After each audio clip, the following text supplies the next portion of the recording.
Today's minimal ingredients recipe is the Sitcharo at Hipon.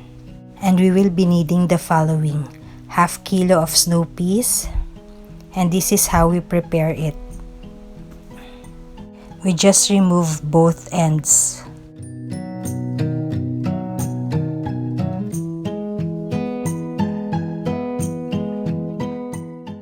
To show you,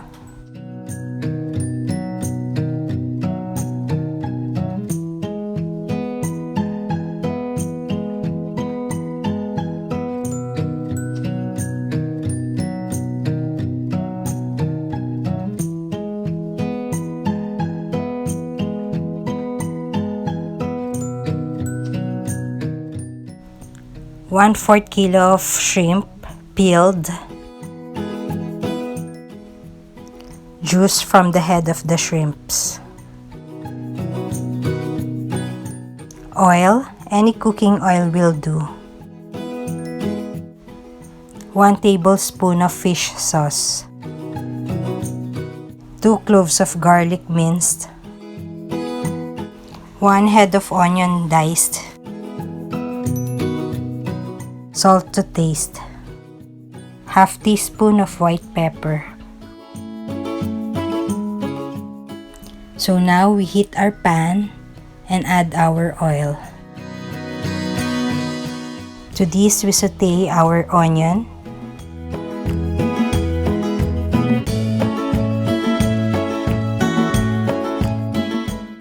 When translucent, we add our garlic.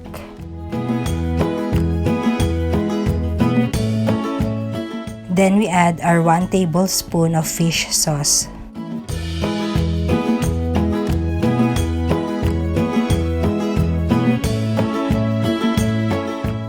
Then we add our shrimp.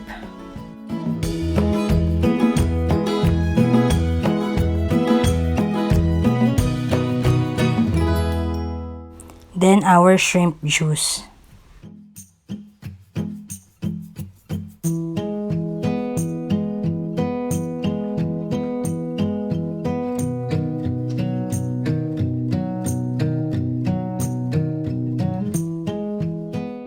To add more broth, we just add water to our shrimp heads.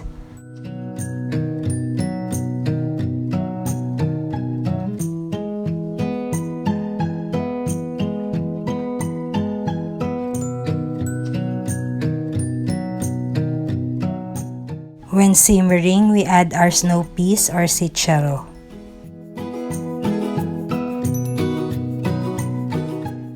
With this one, we should be conscious not to overcook the shrimp because they will turn rubbery.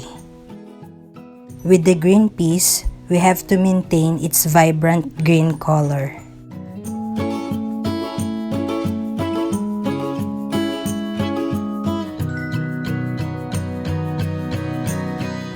We let this simmer for a while.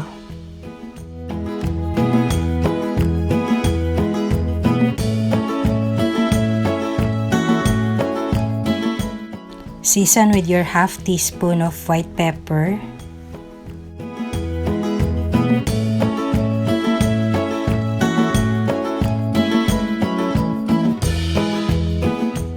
then salt to taste.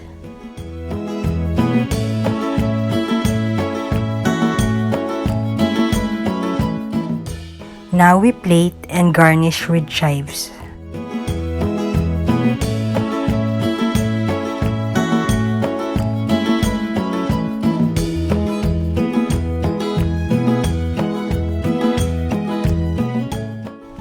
Thank you for watching.